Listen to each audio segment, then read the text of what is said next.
7 days before our wedding, while I was asleep, Ethan shaved my head. That night, Chloe came to apologize, her long, wavy hair cascading over her shoulders. "I'm so sorry, Zoe. It was a prank. I told Ethan I had shaved my head and was going to become a nun. I never thought he would not only shave his own head to appease me, but yours as well." Ethan, probably expecting me to fly into a rage, quickly moved to shield her. "It was my idea to shave your head. It has nothing to do with Chloe. Don't take it out on her. Besides, your hair will grow back.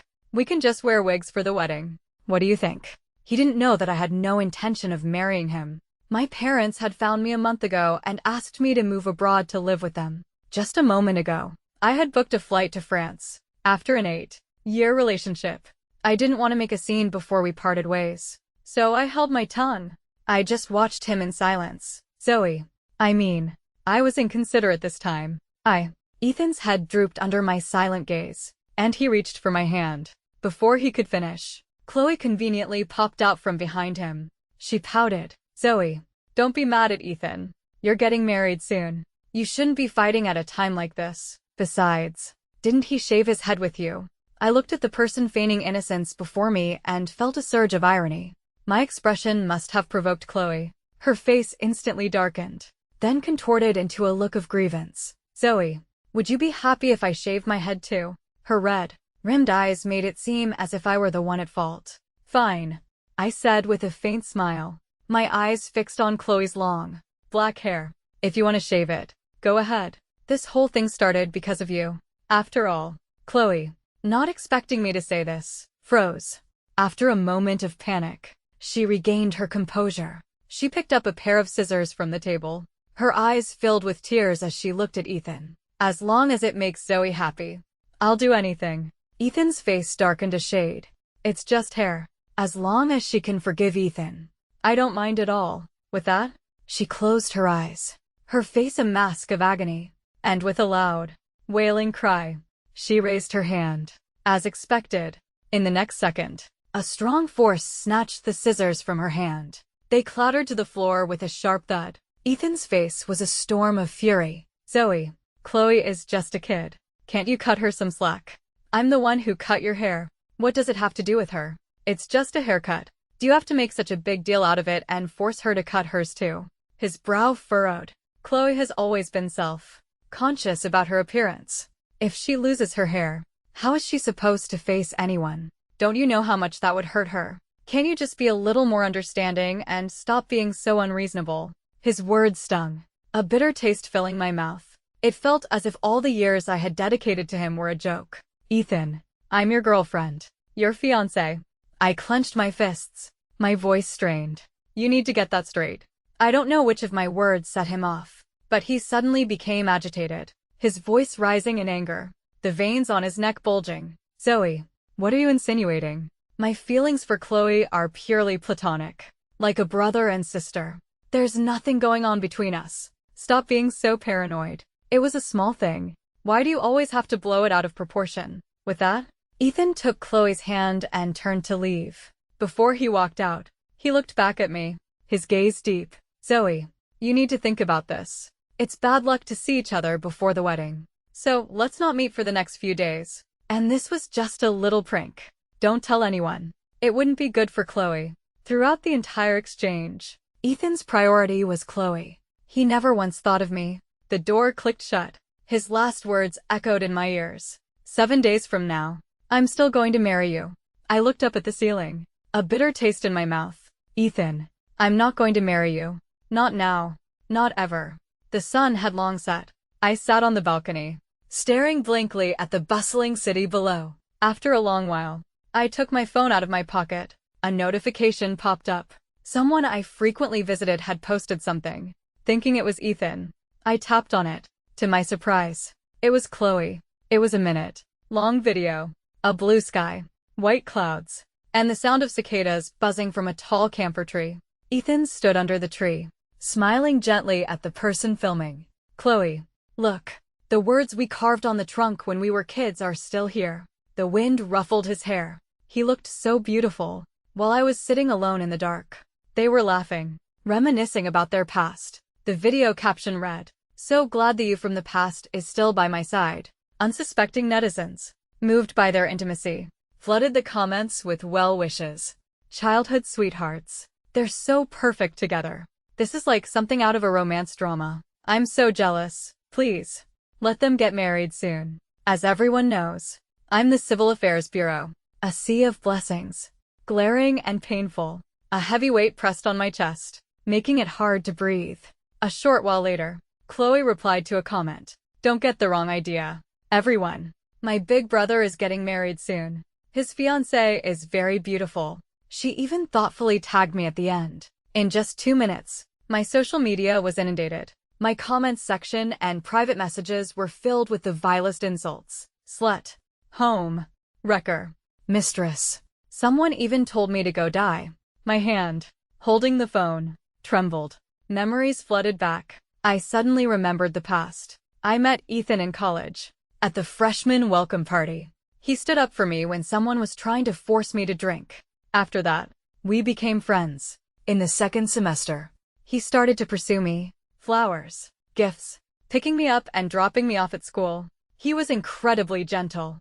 As someone who had grown up without parents, I quickly fell for his advances. We got together on the first day of snow. He held me, warming my hands, a wide smile on his face. Zoe, I don't know why, but I like you so much. Later, I learned about Chloe's existence. Ethan's explanation was, it was just a childhood engagement arranged by our parents.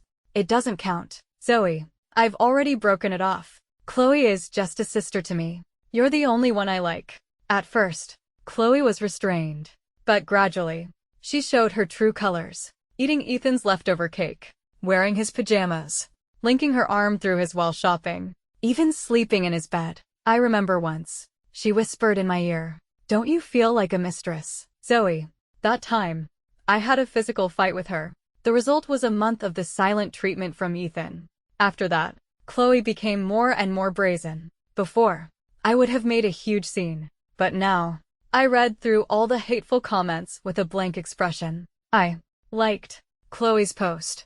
I pinched my own cheek, then stood up to pack my things. It was time to leave. From now on, whatever happened with Ethan and Chloe had nothing to do with me. 3 days later, a knock came at the long, silent door. I walked out of my bedroom in my slippers and saw Ethan changing his shoes at the entrance. He saw me and smiled. Zoe, why haven't you been replying to my messages? I was worried about you. I suddenly remembered. Ethan had been texting and calling me for the past few days, and I had ignored all of it. I didn't feel like it. I was tired. Is that not allowed? I replied coldly. Ethan's smile froze. I ignored his expression and was about to turn away when he spoke first. Zoe, I came today to explain. He walked over and hugged me from behind, my back against his chest. He spoke slowly, explaining, Chloe is just a child. Don't take her seriously. We grew up together, and I'm about to get married. Of course, she's going to be upset, but I swear. He raised his right hand, his eyes shining with sincerity.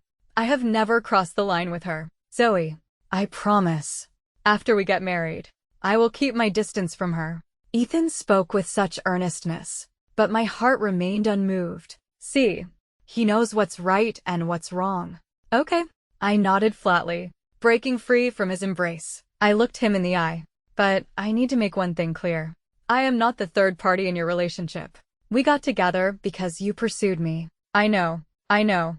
Ethan agreed quickly, then added ambiguously, Chloe is just a kid. She was just joking. But I don't like it. As if not expecting my firm stance, Ethan was stunned for a moment before he lowered his head to coax me. Baby, I misspoke. I deserve to be punished. His voice was a mixture of doting and helplessness. Seeing my lack of reaction, his face momentarily darkened. He quickly masked his emotions and took a bag from the table. I saw someone wearing matching outfits in the park yesterday. I thought you might like them, so I bought a set for us. Let's wear them together. Okay.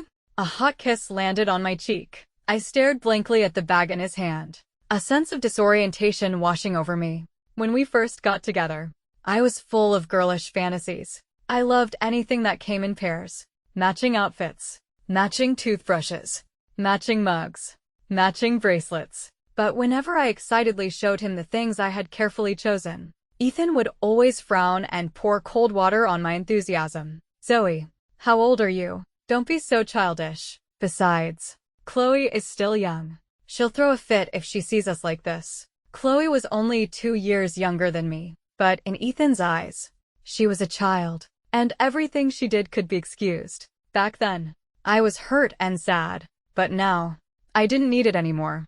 Just put it there, I said, my expression unreadable. Seeing my attitude soften, Ethan took my hand and asked naturally, Zoe, what's your wedding dress size? Is there a smaller size available? I pressed my lips together and didn't answer. Under my silent gaze, he stammered an explanation. Chloe said that if we let her be a bridesmaid, she'll stop bothering me. We can just live our lives in peace. Wouldn't that be better? Huh. I laughed inwardly. At the wedding, wearing the same dress as me. Is she afraid people won't know about their relationship? How disgusting. Ethan, you. Ding dong. A text message alert inopportunely cut me off. It was from Chloe. Ethan is so silly. He even bought the wrong size for the matching outfits. It should fit you perfectly, Zoe. And I love your wedding dress. Remember to order a smaller size. In that moment, a rush of blood, a torrent of all the pent-up grievances, sadness, and suppressed emotions, finally exploded. I acted on pure impulse and slapped Ethan across the face, screaming, "You're not a real man." Ethan, slapped for no apparent reason, was instantly enraged. Zoe, are you crazy? I'm crazy. Who's the real crazy one here? I let out a cold laugh, trying to suppress the rage in my chest. Open your eyes. Ethan, is this your good little sister? Silence. A deathly silence. Ethan's anger deflated. His throat felt as if it were blocked. After a long moment, he finally managed to speak. Chloe, she's just a child. Right. No. This outfit was custom made for you, he explained frantically. I followed his words with a sarcastic tone. So, you can wear matching outfits with 2 different people at the same time. Zoe, you're the only one I love. He was panicking, trying to hug me. I sidestepped him, and his outstretched arms hung in the air. His eyes instantly turned red. Zoe, can't you just believe me? I really want to marry you. He looked at me with pleading eyes. He looked pitiful, but I didn't want to get entangled with him anymore. I left Ethan and closed the door. Whether he was sincere or not, it no longer mattered to me, because I no longer had any expectations of him. That night, I had many dreams. When I woke up the next day, my head was splitting. I shakily got out of bed and opened the door to find the living room empty. I gave a self-deprecating smile. Of course, Ethan wasn't here.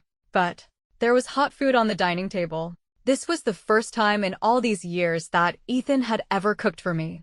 I remember Chloe used to brag to me, "Ethan is such a good cook. He can make anything. You must have eaten his cooking many times." Just like me. At the time, her words would always make my chest ache with anger, and I would pester Ethan to cook for me, but he always found an excuse. And now, the thing I had longed for had finally happened. I felt no joy, only a sense of nausea. Without hesitation, I threw all the food in the trash. Then, I immediately started canceling the wedding dress, the hotel. I had planned the entire wedding myself. Ethan had said he trusted me to handle it. Now, I realized it wasn't trust. He just didn't care. Perhaps, in his heart, the wedding was never important. After canceling everything, I started throwing out the furniture, the wedding favors. If I was leaving, I was leaving for good, without a trace. As I was cleaning, an unexpected guest arrived. It was Ethan's mother. She was an elegant, assertive woman who had always looked down on me. The moment she walked in, she started shouting, "Zoe, did your mother not teach you basic manners?" She knew I was an orphan. I clenched my fists and glared at her. She continued to berate me, her words dripping with disdain. "What are you looking at? You're not even married yet, and you dare to hit your husband. You really have no upbringing. If you were half as good as Chloe, I wouldn't be like this. Now, Chloe wants to be a bridesmaid, and you won't even agree to that. You're so jealous. You took her place, and you're still so arrogant and self-righteous. Have you no shame?" Her tone was full of ridicule and accusation. I refused to tolerate it any longer and retorted, If you like Chloe so much, why don't you let her be your daughter? In law. My words enraged her. She lunged at me, but I caught her arm and threw her onto the sofa. You know, I have no parents, no upbringing. I stared at her. My cold gaze frightened her. She scrambled to her feet. Before she left, she threw one last threat at me. Zoe, you just wait. I will never let you marry into my family. That night, Ethan came back, much earlier than usual. He looked at the empty house, at the two bare bed frames, and his expression vanished. He looked at me, his gaze finally settling on my face, and managed a weak smile. It's okay, Zoe. We're getting married soon anyway. It's good that the furniture is gone. After the wedding, we'll move into our new house. He rambled on, but he didn't mention a single word about what had happened that afternoon. I knew he knew. How could his mother not have complained to him? For years, she had always found fault with me, calling me ill bred. The slightest thing would send her running to Ethan. Because of his mother, Ethan and I had fought many times. It's late. You should get some rest. Zoe, about the bridesmaid. He glanced at me, his expression hesitant. We can discuss it later. Ethan wanted Chloe to be a bridesmaid. His stammering and hesitation had already betrayed his intentions. I had been busy all day and was exhausted. I dragged my tired body into my room. A moment later, I heard a noise at the entrance. Then, the sound of the door opening and closing. Ethan had left. Let him leave. I snuggled under the covers and thought, it's almost over anyway. I'll be leaving soon too. I slept soundly through the night. The next morning, I had just brushed my teeth and eaten breakfast when my phone started buzzing with notifications. I took it out, opened my social media, and saw the top trending headline.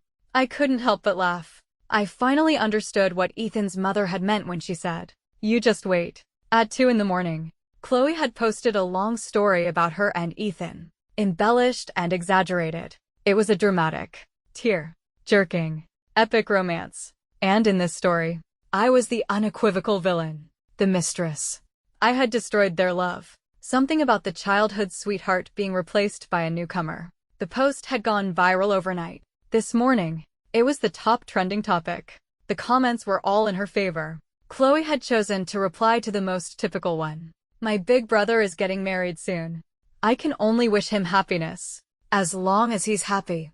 And under that comment, Ethan's mother had liked it and replied, "Don't cry, my dear Chloe. You will always be my favorite." The two of them, in perfect harmony, had directed all the public's anger towards me. Tens of thousands of hateful private messages. I took a screenshot and sent it to Ethan. "Are you going to do something about this?" He called me almost immediately. I answered, and Ethan's low, calm voice came through. "Zoe, my mom and Chloe are just being childish. They didn't mean it. Don't take it to heart. And with this kind of thing, the more you try to explain, the worse it gets. If I step in, it will only escalate the situation, and the consequences won't be good." "Zoe," he coaxed me softly, "we're getting married the day after tomorrow. All the rumors will be cleared up then. Let's just wait quietly." "Okay."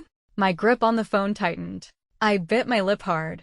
The light in my eyes slowly faded. My last shred of tolerance vanished without a trace. I lowered my eyes and said softly, "Okay, let's live. Stream it, so everyone can see." My apparent submission put Ethan in a good mood. "You're the best, baby." I smiled. "But let's not see each other before the wedding. It's bad luck." "Whatever you say." After hanging up, I looked out the window. Something seemed to be breaking through the surface, growing wildly.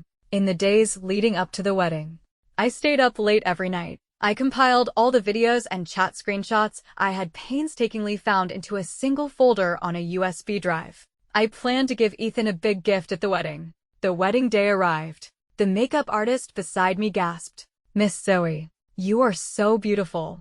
I smiled faintly, my hand unconsciously clutching the small object in my palm. The ceremony began. Under the watchful eyes of the guests, I, in a white mermaid gown, walked slowly towards Ethan. He was in a perfectly tailored suit, cool and elegant. "Zoe, will you marry me?" He held up the ring, his gaze full of gentle adoration. I felt a sharp, jealous glare and turned to see Chloe's hateful eyes. I turned back and looked into Ethan's sincere, expectant eyes. I slowly opened my mouth. I'm sorry. I won't. The words had barely left my lips when a shocking video began to play on the large screen behind me.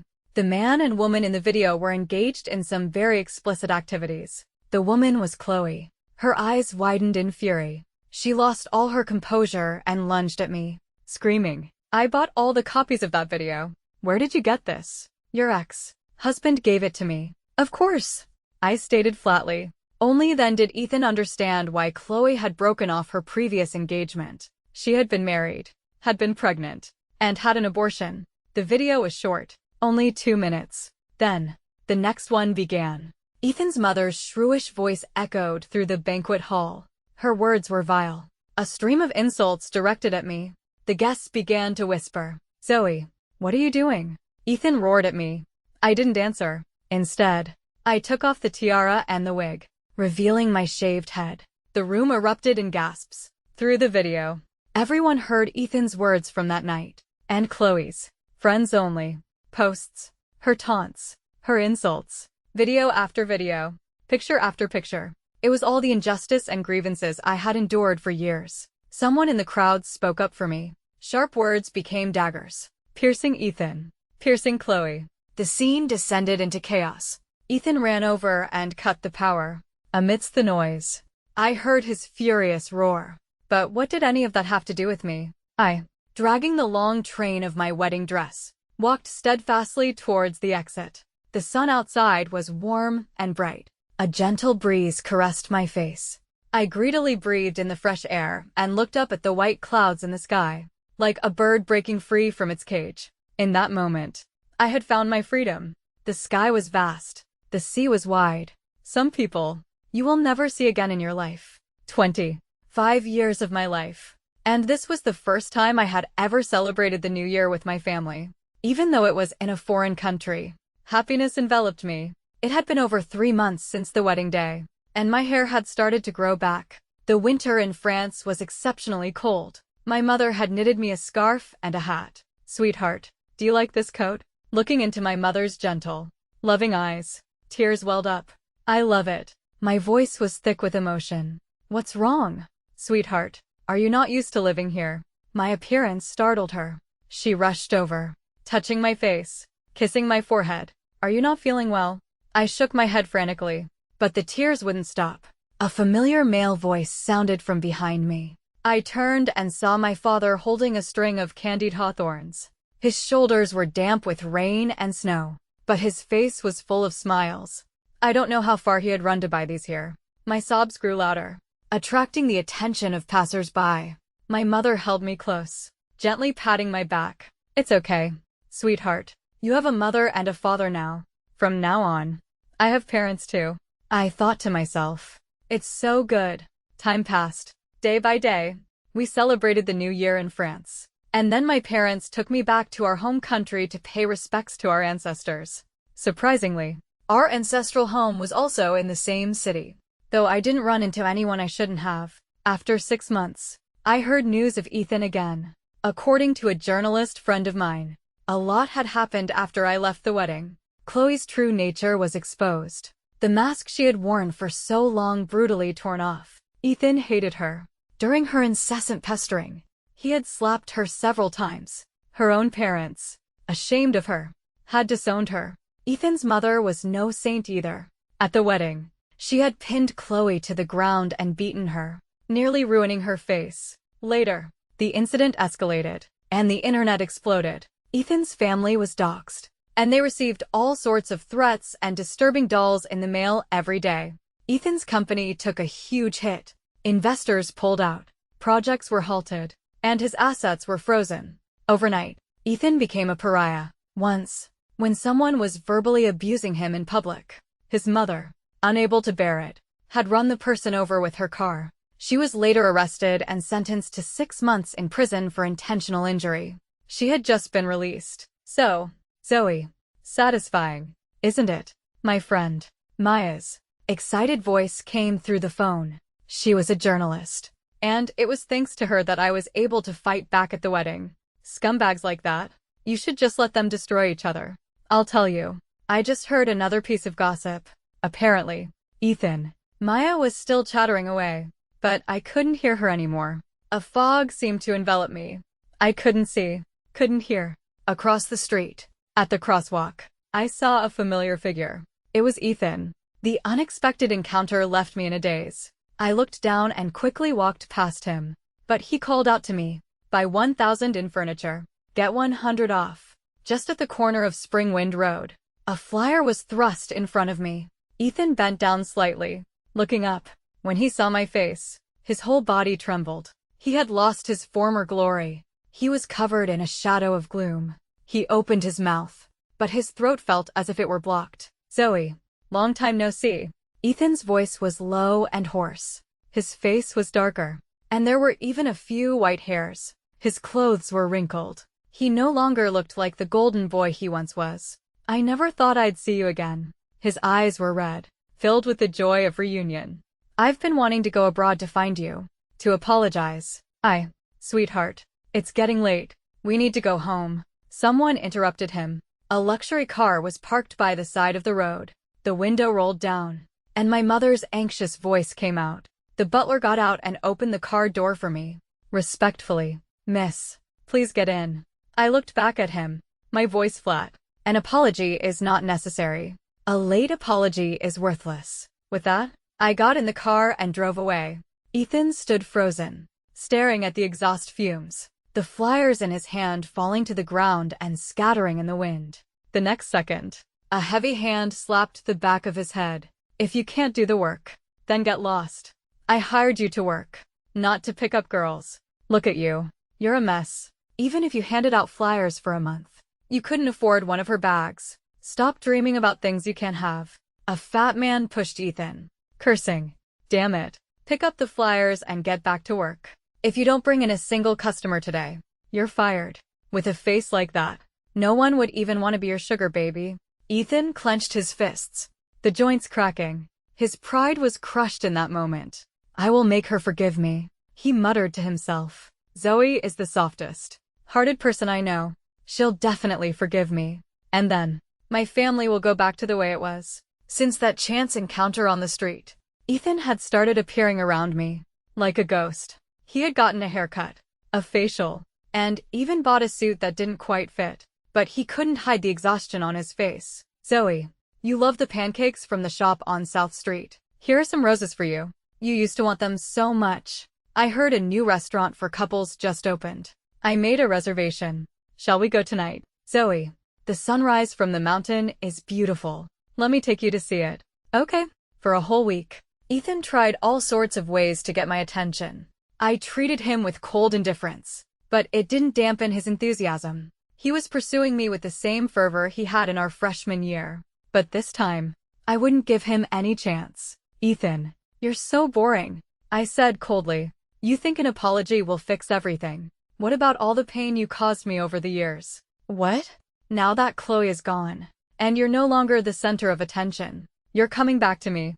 I looked down on him. "But you're not good enough for me anymore." His expression vanished. The flowers fell to the ground. He spoke with difficulty. "Zoe, is that what you think of me? I love you so much." He looked like a wounded child. I sneered. "Ethan, stop playing the victim. And stop trying to manipulate me. Your love is worthless. Don't think I don't know what you're really after." I pushed past him. "You just think my parents are rich, and you want to use them to make a comeback, right?" As if I had exposed his true intentions. Ethan's face turned ugly, his eyes darting away. I pressed on. "This is all your own doing. If I really forgave you, I'd have to be crazy. Ethan, have some self-respect." With that, I turned and walked away without a second glance.